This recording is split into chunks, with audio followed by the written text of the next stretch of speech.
నా పేరు తుమ్ము లక్ష్మీరాజ్, ఉత్తరాంధ్ర మహిళా regional coordinator, Janasena party, Vizianagaram జిల్లా, తెల్లిమర్రి నియోజకవర్గం. ఈరోజు రాష్ట్రంలో హాట్ టాపిక్ ఏంటంటే అంబటి రాంబాబులో ఉంది పరిస్థితి. అంబటి రాంబాబుకి జగన్మోహన్ రెడ్డి గారు తొత్తు, లేకపోతే జగన్మోహన్ రెడ్డి గారికి అంబటి రాంబాబు గారు తొత్తు అర్థం అవ్వట్లేదు. కానీ ఆయన కోసం ఆయన ఆడిన 2 బూతులే కదా, దాన్ని సన్మానం చేయండి అంటున్నాడు. అంటే ఎవరు ఎలా దిగజారో తెలియట్లేదు. ఈరోజు ఖచ్చితంగా నెయ్యి విషయంలో ఏదైతే తిరుమల తిరుపతి దేవస్థానం యొక్క పవిత్రమైన లడ్డూని అపవిత్రం చేస్తూ కల్తీ నెయ్యిని ఉపయోగించారో ఇది నిజం. ఖచ్చితంగా డిసిసిబి ఇచ్చిన నివేదికలో కానీ, రిపోర్ట్లో కానీ, లేకపోతే సిట్ ఇచ్చిన నివేదికలో కానీ అది రసాయనాలు కలిసిన నెయ్యి, సింథటిక్ నెయ్యి అని క్లియర్గా ఉంది. దాన్ని కప్పిపుచ్చడం కోసం అంబటి రాంబాబు అనే వ్యక్తిని బయట తీసుకొచ్చి అతనితో నాటకాలు ఆడిస్తున్నారు. ఈ నాటకాలు ప్రజలు చూస్తున్నారు, అర్థం చేసుకుంటున్నారు కూడా. ఎందుకంటే మీరు పాలించినప్పుడు హిందువుల మనోభావాలు దెబ్బతిని, మీరు దిగిపోయినా కూడా హిందువుల మనోభావాలు దెబ్బతింటే అయితే రాష్ట్రంలో హిందువులు ఉండాలా ఉండకూడదా? ఈ ఒక్క మాట సమాధానం చెప్పండి. ఈరోజు మీరు ముఖ్యమంత్రి గారిని, అలాగే ఉప ముఖ్యమంత్రి గారిని క్షమాపణ చెప్పండి, మాకు సిబిఐ క్లీన్ చిట్ ఇచ్చిందని అంటున్నారు. ఎక్కడిచ్చిందో మీరు చూపించండి. అప్పుడు క్షమాపణ ఎవరికి ఏ విధంగా చెప్తారో ప్రజలు చెప్తారు. నిజంగా మీకు చెప్పు దెబ్బలు తిన టైం దగ్గర పడింది కనుక ఇలాంటి ప్రగల్భాలు మీరు పలుకుతున్నారు.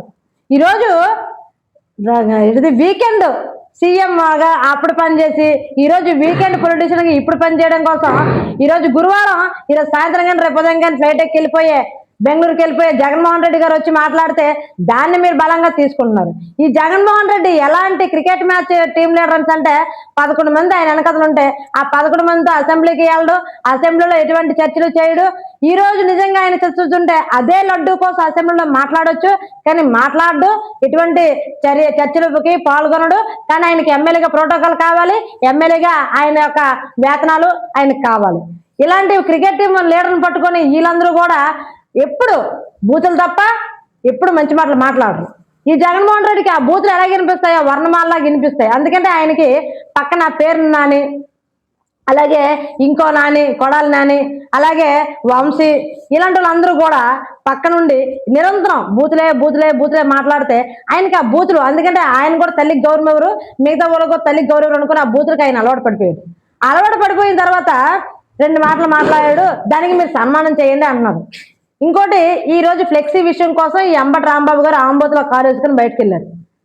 మీకు తప్పు జరిగింది అని చెప్పిన ఫ్లెక్సీకే మీకు అంత బాధ అనిపిస్తే మీరు సిద్ధం సభలో ఈరోజు ఏదైతే ముఖ్యమంత్రిగా ఉన్నారో చంద్రబాబు నాయుడు గారు ఆయనది, అలాగే మేమందరం దైవంగా భావించే మా యొక్క దైవం కొన్నిదల పవన్ కళ్యాణ్ గారి యొక్క బొమ్మలు తయారు చేసి వాళ్ళని ఒక గంజా బ్యాచ్తో అవమానించినప్పుడు మేమెలా ఫీల్ అవ్వాలి, మేమెలా మా మనోభావాలు ఎలా దెబ్బతినాలి?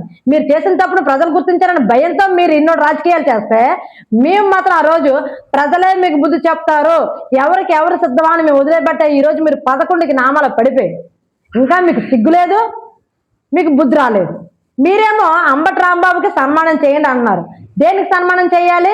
ఒక మైనర్ బాలుడు చనిపోతే ఆయనకు వచ్చిన డబ్బులు కూడా సగం డబ్బులు తినేసిన వాడికే మేము ఈరోజు రాష్ట్ర ప్రజలు సన్మానం చేయాలి? మీరు ఎలాంటివి వెధవలని అంటే స్వయానం మీ చెల్లి శర్మిల పసుపు చీర కట్టుకున్నా సరే ఆవిడ మీద కొన్ని మీడియా సంస్థలతో రాతలు రాయించిన వక్ర బుద్ధి కలిగిన వాళ్ళు మీరు సంస్కారం కోసం మాట్లాడుతున్నారు. సంస్కారం లేదన్నారు. సంస్కారం లేనిది ఎవరికంటే జగన్మోహన్ రెడ్డికే. ఈరోజు రాష్ట్రంలో అభివృద్ధి జరుగుతుంది. గ్రామీణ అభివృద్ధి కోసం కొన్నిదల పవన్ కళ్యాణ్ గారు దృష్టి పెట్టారు. అలాగే ఉపాధి కల్పించడానికి, యువతకి ఉపాధి కల్పించడం కోసం చంద్రబాబు నాయుడు గారు అలాగే లోకేష్ గారు దృష్టి పెట్టారు. ఇవన్నీ ఎక్కడ జరుగుతాయో అని ఒక అంబటి రాంబాబు లాంటి వ్యక్తిని తీసుకొచ్చి కుల రాజకీయాన్ని మొదలుపెట్టి మీరు కుల రాజకీయాన్ని జనాల్లోకి రుద్దడానికి కోసం ఆయన టైగర్ అంటున్నారు. టైగర్లు అంటే జంతువులకి మనుషుల్లో ఏం పని అని నేను అడుగుతున్నాను. ఆయన టైగర్ అయితే అడవిలో ఉండమనండి, ఆయనలా ఉండే జంతువులతో తిరగమనండి, అంతేగాని మనుషులు తిరిగే ప్రదేశంలో జంతువులు తిరగకూడదని ఈ సందర్భంగా తెలియచేసుకుంటూ, ఏదైతే జగన్మోహన్ రెడ్డి గారు ఉన్నారో ఆయన మాటలు వెనక్కి తీసుకోవాలి. సంస్కారం ఉన్న వ్యక్తి అంటున్నాడు కనుక ఆ సంస్కారానికి అర్థం ఆయన చెప్పాలి. అలాగే ఈరోజు సిట్ ఏదైతే నివేదిక ఇచ్చిందో, డీసీసీబీ ఏదైతే నివేదిక ఇచ్చిందో దానికి ఖచ్చితంగా రాష్ట్ర ప్రభుత్వం చర్యలు తీసుకుంటుంది. దానికి ఎవరు బలి అవుతారో, ఎవరు దాని యొక్క చర్యలకి అర్హులు అవుతారో అది సిబిఐ తెలుస్తుంది. దాన్ని మీరు గాబరా పడొద్దు. అలాగే దాన్ని మీరు సైడ్ ట్రాక్ చేయడం కోసం ఇంకొక ఆంబోతులు తీసుకొచ్చి ప్రజల మీద రుద్దొద్దని ఈ సందర్భంగా తెలియజేసుకుంటూ సెలవు తీసుకుంటున్నాం. జై జనసేన, జై హింద్, జై శ్రీరామ్.